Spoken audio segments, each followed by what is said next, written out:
Thanks for staying with us. Now, raise your voice, not your phone. This is the message an anti-bullying campaign is sending to learners in Western Cape schools.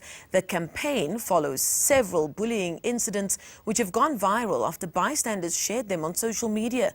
The campaign seeks to raise awareness around the far-reaching impact of bullying. Please note the following story contains graphic footage. Schools in the Western Cape have seen an increase in violent, verbal and cyberbullying incidents recently. It's an abuse of power. But why do people actually bully? Because you want to make yourself feel good and you want to make somebody else feel bad. A new campaign by the Provincial Education Department is trying to drive home the message that bystanders who film incidents also count as bullies. Speakers shared their personal experience of bullying. I've experienced cyberbullying. It all started when I won the competition. People would judge me based on my appearance or based on how I choose to live my life.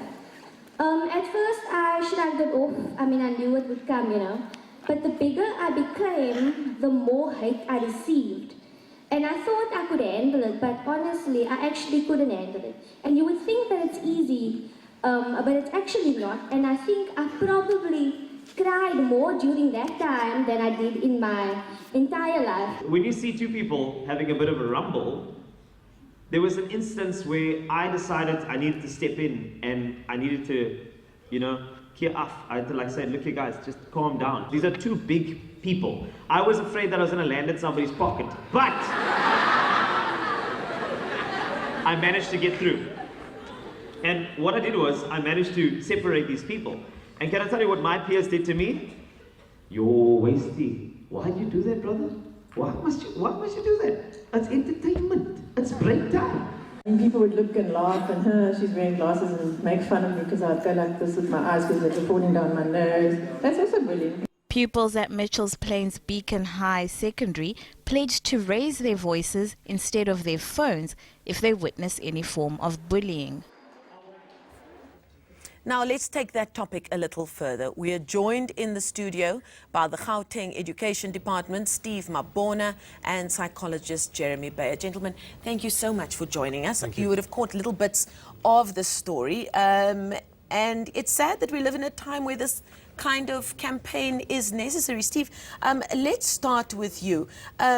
Bullying obviously is something that your department cannot ignore. How serious is it from what you've been able to gather from the work that you do?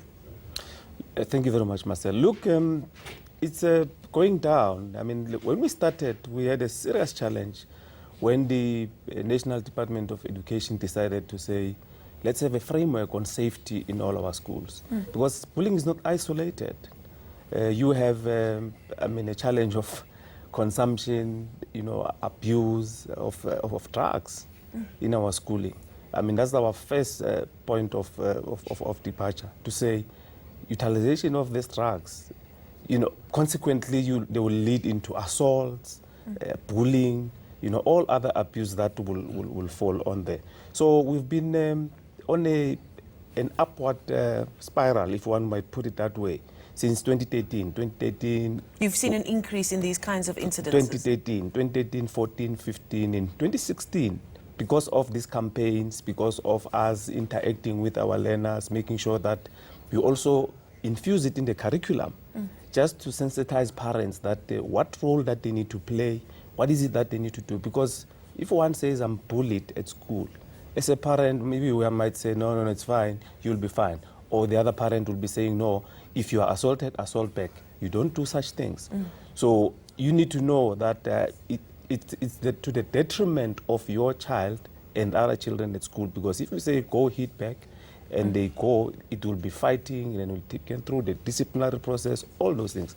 But we are seeing a downward spiral now when coming to bullying. It's because of the exposure, the reporting thereof, and the action. Because kids now know what their rights are and that they have a place that they can go to say this is what's happening to me, and there's a safe space for them. Is that why? Definitely. We have what we call your safety measure policy, which we implement in the entire schooling environment. The school knows what to do on how to implement that policy. All other a representative in the schooling environment are there, forming a committee from the principal, educator, RCL. You have your SGB. SGB play a major role in our schooling environment because they are responsible for governance.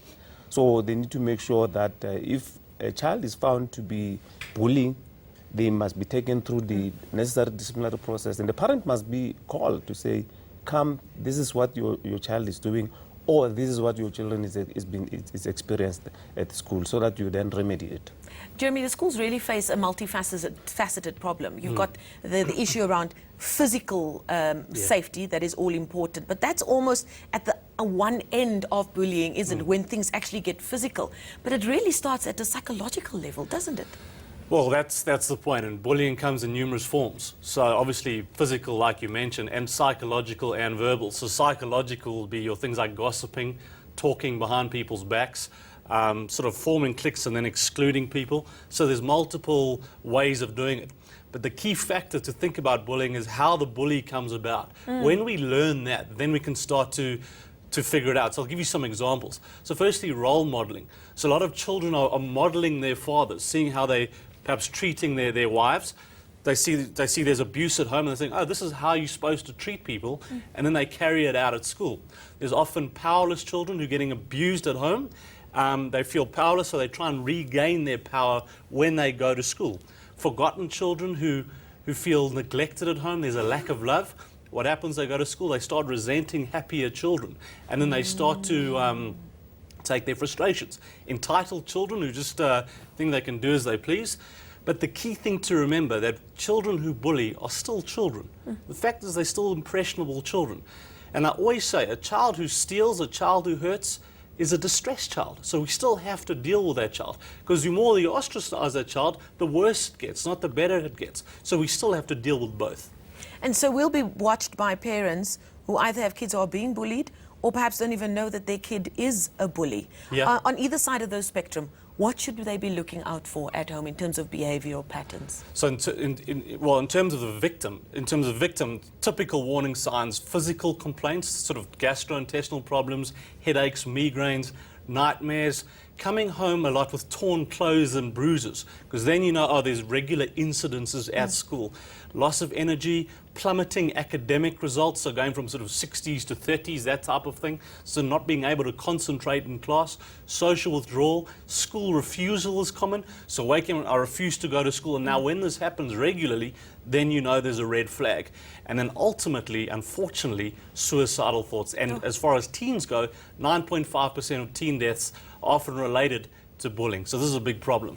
And for parents who perhaps don't know that their child could be a bully, what are is it the same factors you're looking for? Well, funnily enough, similar factors in terms of acting out, but in terms of what you'll notice in the bully, so regular fights, sort of conduct problems like vandalism, stealing, hurting other kids, hurting animals, conning, truancy at home, so running away a lot from home, seeing who your child is who their friends are. So, in other words, seeing who's influencing your child. Also, academics plummeting, regular complaints from teachers and the school to say, you know, that they have discipline problems. So, those are some examples. This is why parents and schools have to have a stronger relationship. There's often a distance. This is why in bullying, it's a multifaceted approach, not just for the school. And Steve, you guys always have a lot on your plate as the education department. So trying to ensure children and teachers' physical safety is one thing. Do you involve experts in the psychological field when trying to combat this issue as well? Definitely. I mean, that's a most important unit that we have. We have what we call Psychosocial Unit.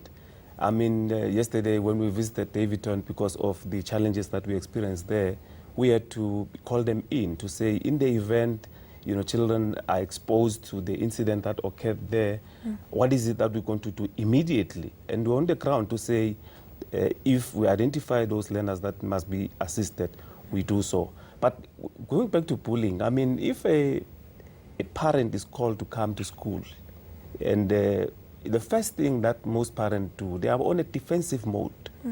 So parents need to be cautious when they are called to school to say, these are the things that your child is doing. Don't want to start by defending. Listen to what the complaints are, and the school will be in a position to say, these are the incidents that we're experiencing. And now, if they come to an extent of being reported, then it means there's something wrong that is happening. So as a parent, then you need to, be accommodative and see on how do we assist your child to repent. Because on both sides of the spectrum, it's a child in trouble. A child, because we can expel the child from the other school, but the act will say, no. You're not helping anybody. You're not helping, you must place the child in the other school. But we don't want to shift the problem from this school to the other. If I could just bring in one more point here, cyberbullying is an added issue. It's added in a new element, not just the child being bullied and the person doing the bullying. Now there's the bystander who's standing with their phone because they know this video is going to go viral, and it's got voyeuristic elements, entertainment elements, but in the end, the person being bullied, torture now, the scope is even bigger. That must be a big issue for you now. Phones in schools. Look, it's been identified long time ago. When National introduced this framework, they identified cyberbullying already. Because remember, there was Mixit. Mixit was in fashion, and each and every child was exposed to a phone at that time, and that's where the abuse was happening, and where you go to an extent of, children, they were exposed to an extent that they will be picked up by, these pedophiles or, these nasty characters that are in our communities. So it has been identified a long time ago. It's just that now you have a new element of social media which exposes things audience. Now quite, often now, and, you find ourselves in this situation. But we must take action against those that are, making sure that they expose, learners into the things. Jeremy, why are we so fascinated by watching other people in pain or being hurt or being tortured? It's a very good question. I'd probably first just say some people feel better about their lives, think, oh, my life's not so bad. People like to see what's going on in the world and what happens on Facebook. Let me give you an example to illustrate this. You think your life's bad, but then you'll see other things happening, and then you'll start to compare. And what Facebook does is it feeds into your self-esteem, and especially if you're susceptible to low self-esteem. So say you're now viewing this and you see someone else's life is bad, oh, suddenly my life is not so bad. The opposite can happen, where you're scrolling down Facebook and you see someone's on holiday somewhere, or they've just won an award, and then it starts to impact your self-esteem. And these are the dangers of it, because you don't know what goes on behind closed doors. And this is the danger of it. It's not real communication or really knowing. So these are some of the dangers. We unfortunately have to leave it there. We'll continue this conversation. It's not a problem that is going to go away, but I feel like your insights today potentially helped somebody out there. So I thank you for that. That was Steve Mabona of the Gauteng Department of Education, and psychologist Jeremy Bayer. After the break, we'll